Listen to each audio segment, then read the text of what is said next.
We will start here where we have left the part 2. Okay, so 3 pages are left in this chapter number 1, and after that this chapter number 2 will start. The heavy ship drifted for centuries at sea without a compass and without direction. Because it didn't know where it was going, no wind suited it. Not a violent collision, but a slight touch with the iceberg called modernity was enough to throw the Islamic ship off balance. Only with the emergence of the superior other did Muslims become aware of their own weakness. Nevertheless, pride and stubbornness prevented them from realizing that change was necessary. In my opinion, the Islamic world has overdrawn its cultural and civilizational budget and is living criminally beyond its means. If Islam were a company, it would have gone bankrupt long ago. What Islam needs now is a regulated insolvency, an inventory through which the Islamic world must finally rid itself of many images. Images of God, images of society, images of women, role models, and enemy images. Both the British Orientalist Bernard Lewis and the German Orientalist and historian Dan Diner see the main problem of Islam in the nature of the sacred, which infiltrates all areas of life. The nature of the Arabic language, which depends on the text of the Quran and its connotations, also complicates any attempt at secularization, Diner argues. This has led the Islamic world to its current standstill, which he calls sealed time. The exiled Syrian poet Adonis argues similarly, but limits his thesis to the Arab world. The fact that culture in the Arab states is only pursued by state bureaucracy, and that the Arab world, due to a lack of creativity, has nothing left to offer humanity, leads Adonis to predict that the Arabs will soon be like the ancient Egyptians, Greeks, and Romans in history. Emmanuel Todd and Youssef Courbage, on the other hand, expect Islam to modernize rapidly. The two statisticians and authors of the book The Unstoppable Revolution, titled The Rendezvous de Civilizations in the French original, studied the demographics of the Islamic world and found that literacy is increasing among young Muslim men and women, which in turn is leading to a decline in fertility rates. This change is leading to a new social mobility, which is responsible for both renewal and fundamentalism. The author's conclusion is, modern values are transforming the Islamic world. My book, The Decline of the Islamic World, offers neither a historical nor a sociological empirical study. Although the history of the collapse and today's social dynamics play a central role in the reading, the book remains a personal analysis and assessment of developments in the parts of the Islamic world that I am familiar with, namely the Arab states. Therefore, the focus of the analysis is on my native Egypt, which I continue to view as a microcosm and trendsetter in the Islamic world when it comes to modernization and radicalization. Social processes and negative developments that lead to reform backlogs are placed in their historical, religious, and political context and analyzed. The image of God and humanity derived from the Quran, as well as the understanding of hierarchy and honor and their influence on the education system as well as on self-image and the perception of others, will be the subject of discussion. My aim is neither to evoke sympathy for the patient Islam nor to create problems against it, but rather to draw attention to less illuminated facets of the problem. Chapter 2 Powder Keg History, or Don't Take Away My Sin Block. One of my favorite places in Munich, where I currently live, is the Olympic Park.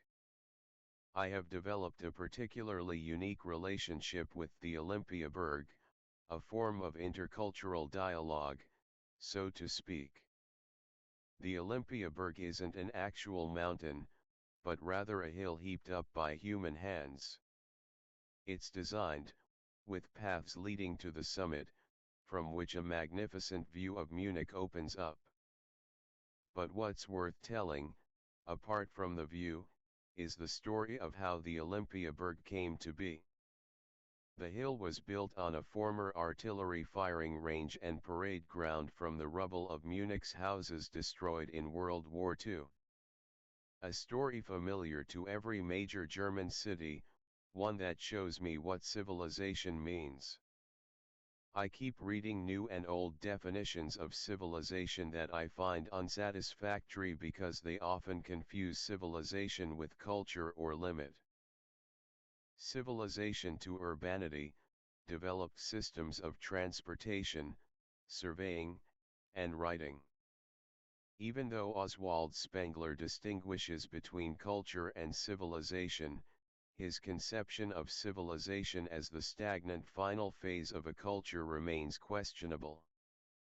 Such definitions focus on the material achievements or appearances of a culture and neglect, with the exception of Spengler, the mental attitude, historical consciousness, self-perception, and role models that a culture possesses, which I consider to be the heart of a civilization.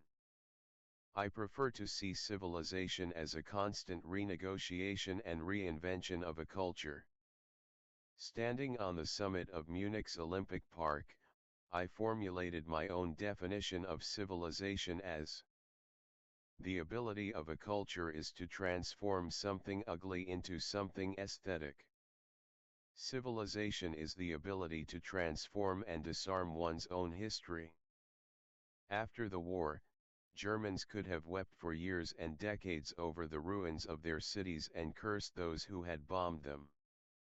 Instead, they realized that the misfortune was largely their own fault and that complaining would accomplish nothing. They began to work with their former enemies to rebuild their own country. Remembering the events of the war has not served to stir up resentment against their former enemies, but rather it created the urge for peace. A few years ago, Egyptian writer Hamdi Abu Gholayel called on the Islamic world to capitulate to the West, following the example of Germany and Japan, and dare to make a new beginning.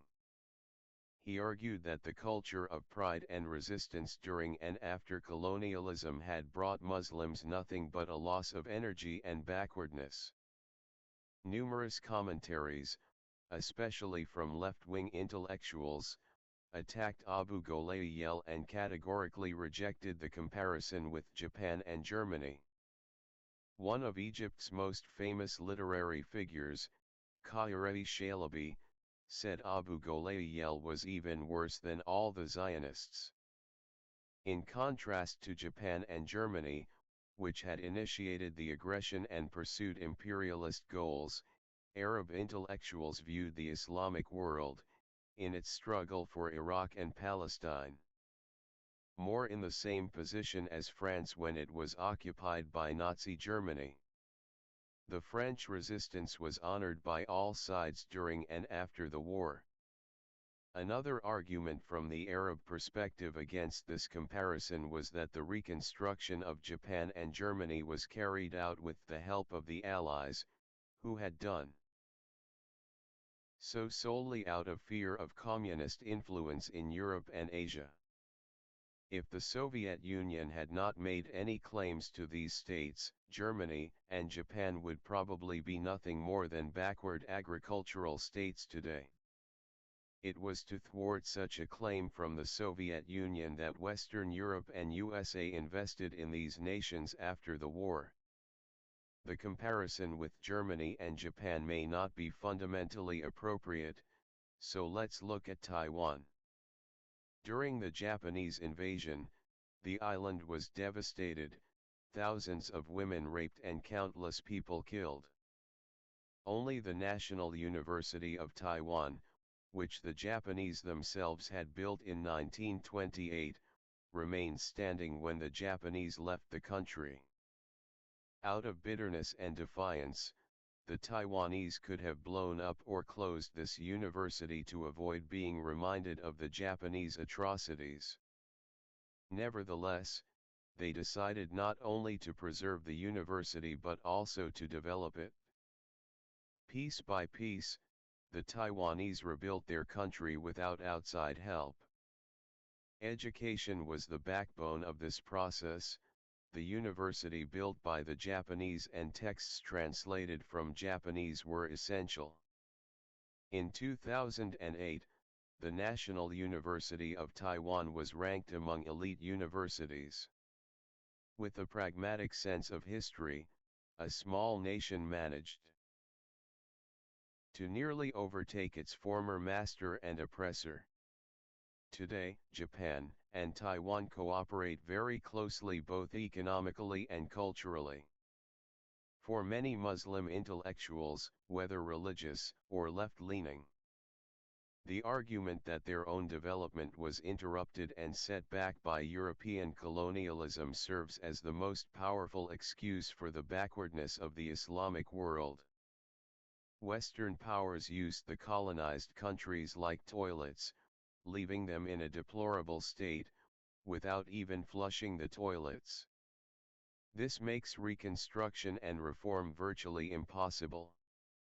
This stark picture illustrates the self-perception of many Muslims and how deeply their historical consciousness is shaped by bitterness and resentment. I see Munich's Olympiaburg and the University of Taiwan as two images of the transformation and neutralization of history.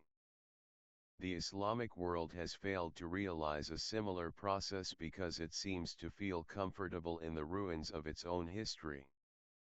Anyone who takes a look at current Arabic school books will immediately see how distorted and one-sided history is taught, a split between a flawless, glorious Islamic history that knew only humanism and times of prosperity, and a pure victim role in the present.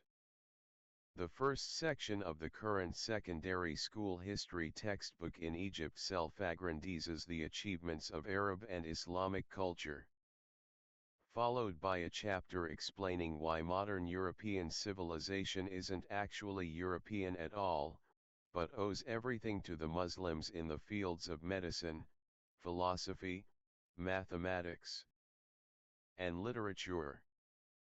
The next chapter lists what has weakened the glorious Islamic culture.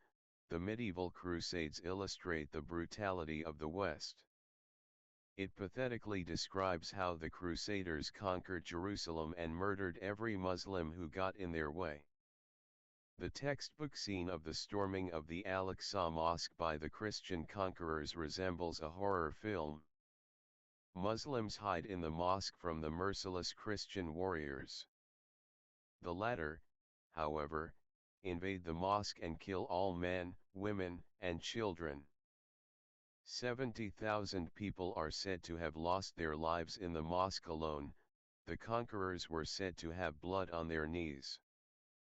Aside from the question of whether the scene actually happened, its placement in this part of the Egyptian textbook is extraordinarily biased. And the first question posed to students in the exercises on this topic is suggestive. How do you explain the brutality of the Crusaders when they stormed the mosque? Interestingly, the Arabic term for Crusaders, Salabiyin, those with the cross, is a new one. During the Crusades themselves, 1096–1291, they were simply called Phalanxa, or Franks. Modern Islamic historiography places great emphasis on interpreting and revisiting the history of the struggle between East and West in religious terms. The storming of a mosque by infidels also plays an important role in the next section of Egyptian history. It concerns Napoleon's Egyptian campaign, 1798–1801, during which French troops stormed the Al-Azhar Mosque in Cairo, killing Egyptian defenders. The following chapter deals with colonialism, which deprived the Islamic world of its resources and set it back centuries in its cultural development. The final chapter deals with the founding of Israel as the result of a Western conspiracy and a continuation of imperialism in the Islamic world. Regarding the history of European Jews in medieval and modern times, Egyptian secondary school students learned that they withdrew to ghettos in European cities and amassed a fortune before founding Zionism. Antisemitism and the Holocaust are not mentioned at all in this official textbook. Egyptian Jews, who lived in the country for centuries, up until the founding of Israel, and contributed significantly to Egypt's cultural achievements, are also not mentioned. Textbook authors strove to suppress all information and aspects that could create interest in, sympathy for, or compassion for Jews, which could cloud the homogeneity of the enemy image of Israel. One wonders what Islamic history would look like without the others, without the enemies, the inner history of the Islamic world, so to speak. The sequence of chapters in the textbook is remarkable.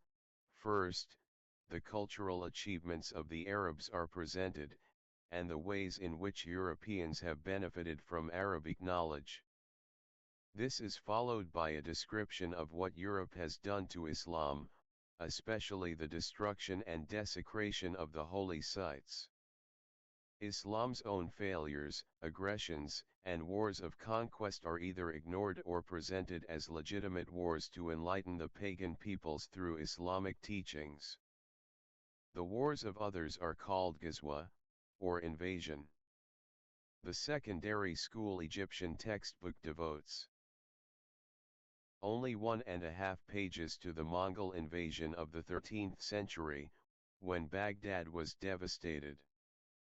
Although this invasion was considerably more brutal than the Crusades and had far-reaching consequences for the disintegration of Muslim civilization, it received little attention. The destruction of libraries, the extermination of books, the killing of many thinkers and the deportation of talented artisans to Central Asia all drastically weakened Islamic culture and initiated Islam's distancing from a culture of knowledge. It also contributed to the revival of jihadist ideology. The marginalization of this Mongol invasion in Egyptian school books and beyond that, in the official historical narrative of most Islamic states, is due to the fact that the Mongols no longer exist as a world power and can no longer serve Muslims as a means of demarcating themselves and sharpening their own identity.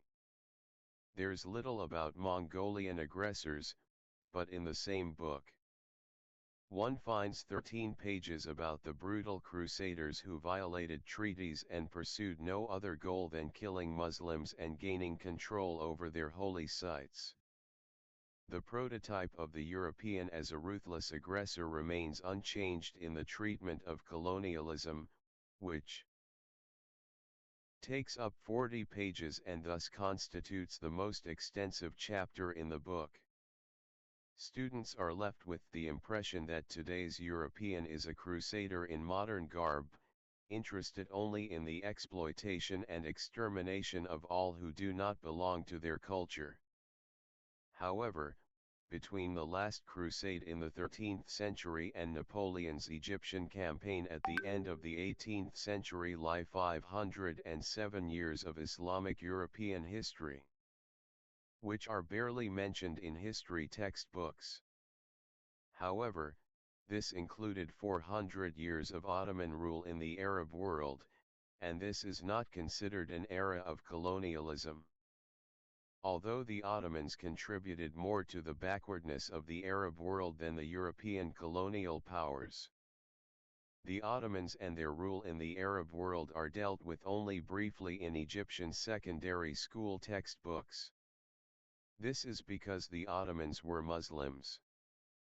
The cover illustration of this history book shows how and against whom one shapes one's own identity. On the right is Cairo's largest mosque, opposite is no church, even though Egypt had a long Christian history and even today, 10% of Egyptians are Christian Copts. Instead of the church, the building of the Suez Canal administration is depicted, the canal that caused decades of conflict between Egypt, France, and England. At bottom left is Saladin, the conqueror of the Crusaders, followed by the Islamic army carrying the green flag of the Prophet, opposite, a scene from the Yom Kippur War against Israel. Soldiers raising the Egyptian flag on the Sinai Peninsula. In the center are profiles of religious leaders, national heroes, and generals who fought against colonial rule. The largest profile, naturally, belongs to the current President Mubarak, who derives his only legitimacy from his role as an Air Force general in the 1973 Yom Kippur War. For me, the cover page of the textbook is a symbolic condensation of Islamic identity, overloaded with legends, conflicts, and inflated cult figures. Although the title of the book is Islamic Culture and the History of the Arabs, the focus is not on the thinkers and scientists, but on the warriors and religious dignitaries. It's curious that most rulers in the Islamic world are loyal allies of the West. Their dictatorial style of power is tolerated by Western democracies. Sometimes even heavily protected, and they are almost always supported with weapons and development aid so that they can defend Western interests in their region and ensure stability there. God knows what that means. With the backing of the Western alliance, these despots often treat their opponents brutally to ensure this very stability. At the same time, these opponents are labeled as Western spies, and the West is portrayed in school books as the root of all evil. However, after September 11, 2001, the Arab states were put under pressure by their Western allies to rid school books of hatred against the West and those of other faiths. In an ill-considered move, some teaching material that clearly incited hatred was indeed removed, particularly in Saudi Arabia and Egypt. New passages advocating peaceful coexistence between nations were added, but without changing the basic tenet of the school books. Many problematic passages remained because they were based on passages from the Quran or statements by the Prophet. The Egyptian history textbook quoted in detail above is already the milder, reformed version. As a result, the content often seems contradictory and implausible. This contradiction, bordering on schizophrenia, can be found throughout the Islamic world, both inside and outside of schools. It's not just about history, but about religion, which divides the world into believers and non-believers.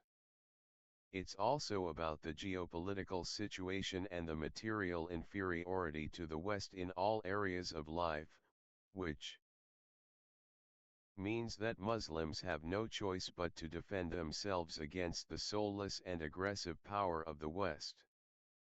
This self-imposed mandate is, of course, by no means legitimate, since Islamic states offer no alternatives to the supposedly atheistic, capitalist system of the West. On the contrary, the consumer mentality in many Islamic states has become more ugly and less disguised than in the West. This schizophrenia is most evident in Saudi Arabia. On the one hand, there's the ruling family's pro-Washington energy policy, the country's opening to all Western consumer goods, and the U.S. Marines. On the other, there's a misanthropic, Wahhabi branch of Islam that interprets and determines all areas of life in orthodox religious terms. The integration of an outwardly Western lifestyle, lived excessively and openly enjoyed, yet internally despised, makes this schizophrenia explosive. No wonder that 15 of the 19 attackers of September 11, 2001, came from Saudi Arabia. After the Saudi ambassador to Washington declared his country's curricula hate-free. The Washington Post investigated this in a March 2006 report and found that religious textbooks continued to speak of Islam as the only true religion and that they portray jihad against unbelievers and polytheists as the duty of a believing Muslim. The report listed numerous examples of the continuing hateful passages in the textbooks, including one from the first-grade textbook. Complete the following sentences with one of the two words, Islam hell every religion except, is wrong. Anyone who is not a Muslim ends up in. In the Reformed book for the 4th grade you can read, true faith means that you hate the unbelievers and the polytheists and treat them harshly. Whoever follows the teachings of the Prophet and testifies to the oneness of Allah should not cultivate friendship with people who are against Allah and His Prophet, even if they are among His closest relatives. From the 6th grade book, the monkeys are the Jews, the people of the Sabbath and the pigs are the Christians, the unbelieving followers of Jesus. The 11th graders are prepared for the ideology of jihad. Fight against disbelief, oppression, injustice, and those who spread them. This is the pinnacle of Islam. This religion was born through jihad and rose under the flag of jihad. It's ironic that the Saudi system, of all places, teaches its students that jihad means the fight against oppression and injustice because, to anyone with common sense, this would mean that the Saudi system is calling for a fight against itself. But in such a system, which clouds the perceptions of its subjects, hardly anyone is able to recognize the unintentional punchline. Such books are used as teaching material not only in Saudi Arabia, but also in 19 European countries where Saudi academies exist. And even if some of the content is modified out of embarrassment, the teacher's mindset remains the same, for they were influenced by the ancient teachings. A study of the image of the other in Yemeni school books, commissioned by the government and presented in Sana'a in 2009 and now published on the presidential website, concludes that the other is always portrayed negatively in the textbooks as a greedy enemy. The other, of course, refers to the West. However, the study concludes that this image can also be interpreted as a negative reaction to the negative image of Islam that the other constructs in its textbooks. A look at Jordanian school books reveals a similar picture. The other is always portrayed as the moral opposite of us. He is everything we are not and should never be. Of course, some positive achievements of the West are also pointed out, but enlightenment and democracy are overlooked. Dictatorial regimes erect a barrier between students and democratic systems, which are not meant to be interpreted as ideals. On the one hand, the textbook reflects the thinking of a society and on the other, the ideas according to which those in power wish to shape their subjects. It's an interplay. Initially, the information comes from informal knowledge and the collective memory of the people, but is then politically refined to fit the ruling system and its identity politics. Nevertheless, the effect of the textbook should not be underestimated, as the teacher's social environment, the influence of the mosque, and television are far more significant. Textbooks say little about the image of others, but more about the prevailing self-image in the Islamic world. They show us how a culture perceives itself and what it wants to pass on to the next generation. They are a mirror of the resentment and powerlessness that have characterized Islam's relationship with the West for generations.